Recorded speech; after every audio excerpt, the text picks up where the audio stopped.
Hey everyone, welcome to Therapy Connections, the podcast where real therapists give you the highlights of the things we say in therapy and provide some skills, education, and ideas about how to feel better. This is not a replacement for traditional therapy, but can serve as a tool for refreshing and learning between sessions. Thanks for joining us. Get a great bazooka. analogy. Get a bazooka. Hello, everybody. Thanks for joining us for today's video.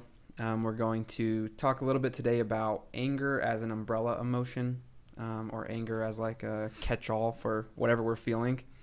I think it's kind of in theme with Men's Mental Health Month, because I think it's something we see a lot working with men who come in wanting to address anger. But again, I think it's probably universally applicable to everyone in various points of their life. So when we talk about this idea of anger being like, no matter how I feel, I express it as getting mad or being angry. Where do you guys want to start with that? I guess I would just say, like you were just saying, we see this a lot. And we talked a few weeks ago about how often one of the reasons that men come into treatment is because they're struggling to manage their anger. And I think that it's really interesting to think about how men specifically have been socialized, right? For some reason, it's like, okay, that's the message that we get from society. It's okay for men to feel angry, but it's not okay for men to feel sad or maybe some of these other emotions that appear to be soft. Sometimes we call those like softer emotions, right? Yeah. And so I think that it's just an interesting thing to notice that this is some of how men are socialized, is to react in more of an angry way as opposed to being sad or something like that. Yeah, I always think of, have you guys seen The Masks We Live In? No. It's a good movie. It's a kind of a documentary about this idea of the mask that you live in as a man, that we're taught essentially, right? That all these emotions, can't feel those. Those are for girls. Those are for weak people, right? But anger, that's okay. You can be angry. That's totally justified in any situation. And that kind of, like you said, it tricks your brain into thinking, well, if I'm sad or if I'm embarrassed or if I'm ashamed or whatever, I don't know. I can't express any of that, but I can express that I'm mad, and that's okay. Mm-hmm. I like one of the things that you said earlier before we started filming, which was this concept that if anger is the secondary emotion, it often is our go-to because it lets us presume that we have some ability to influence what is going on. So take embarrassment, for example. This is one I personally hate. I don't like to feel embarrassed. And when I do, I generally I respond in a more short, curt, snippy kind of way, right? And I think what you said hits the nail on the head, because if I do, then I can kind of regain control of that whole scenario. And that might be a complete farce, but I think it is something worth entertaining, and I'm still digesting the idea. But I think there is some truth to the fact that regardless of the emotion we're experiencing, if the secondary one pokes through as anger, it's probably because we feel as though it gives us a sense of influence or control within that environment.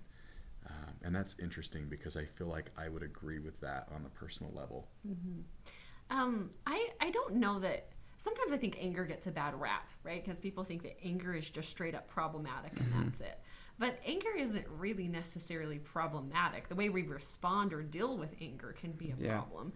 But anger itself isn't a bad thing. In fact, I think that anger can be a really, really helpful thing. Sometimes I talk with my clients a little bit about how anger harnessed and used the right way can really get you a lot of places, right?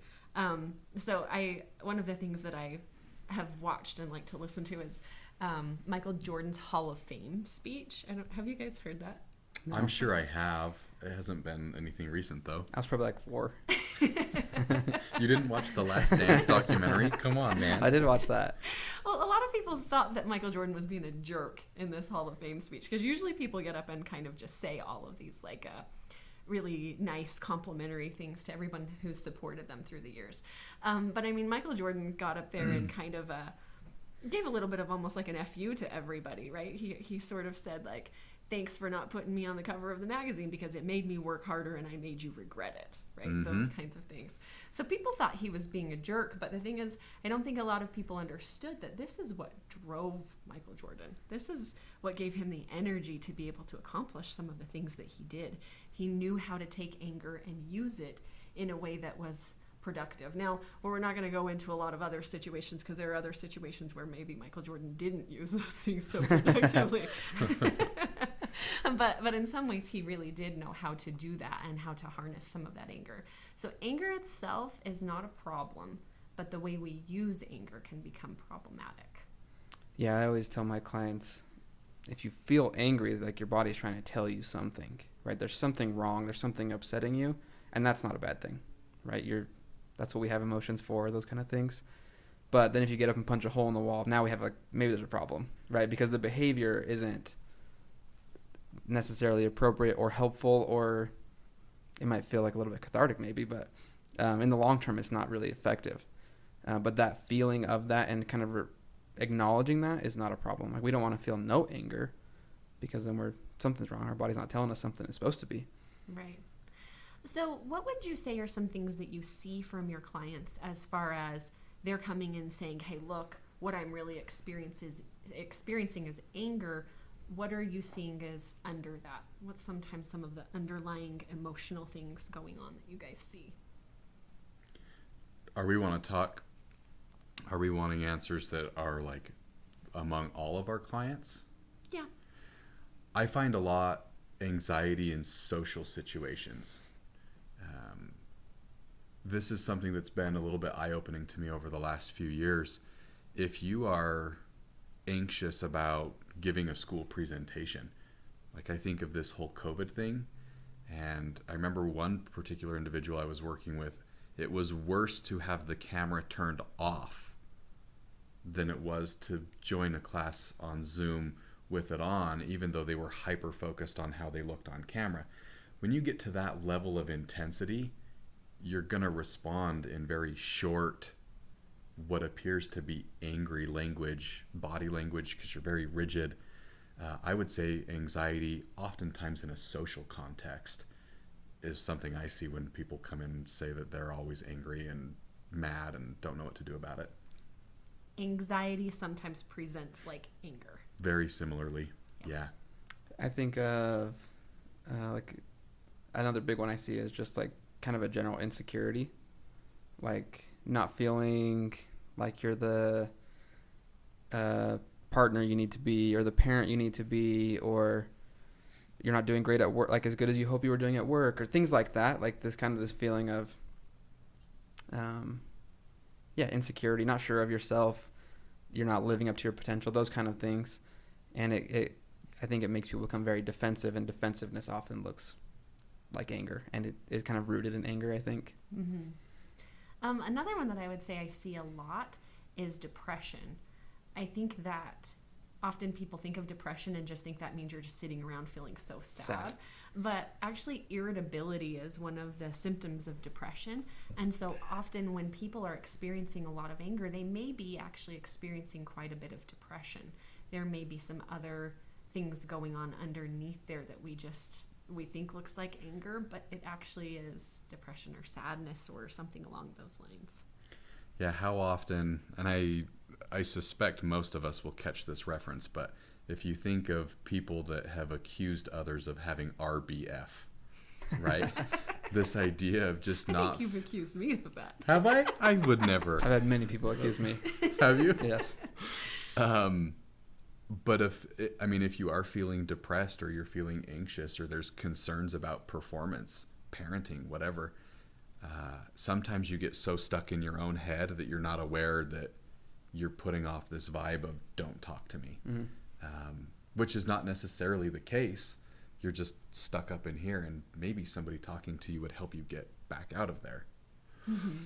Okay, so the question then becomes, what do you do with it?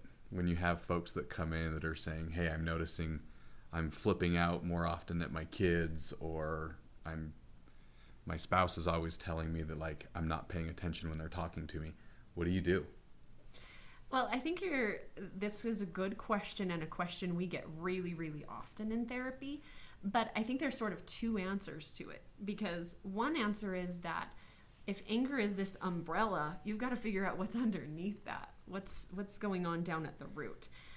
Because if you're wanting to have the anger not be so intense or have it go away or be more manageable, you're going to have to deal with whatever is underneath there. If it's social anxiety, if it's depression, if it's feelings of inadequacy, many, many other things that it could be, you're going to have to deal with that.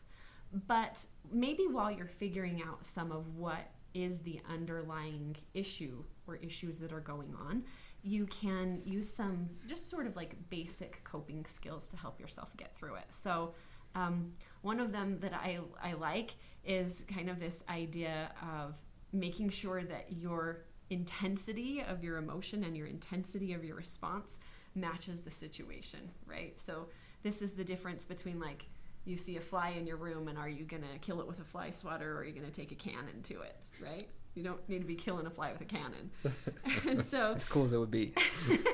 As you blow out your wall. Right?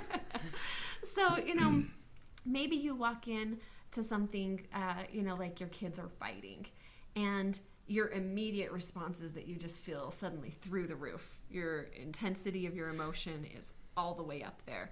And you have to create just a little teeny spot in there, maybe 1 second, where you stop yourself before you have your reaction and you take a breath and you go, wait, how much intensity do I need to respond in this particular situation? Check in your body and say, okay, well, they're fighting. Is this life or death? Am I going at it with a cannon, right? Or maybe do I need a little less intensity? If you need less, take a big deep breath. Check in again and say, okay, how about this intensity? Is that appropriate for the situation?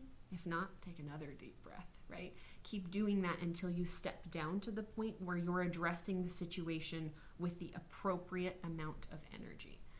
The trick is you have to have the space in there to do that. So there has to be a little bit of space between whatever is getting at you and your actual behavioral response.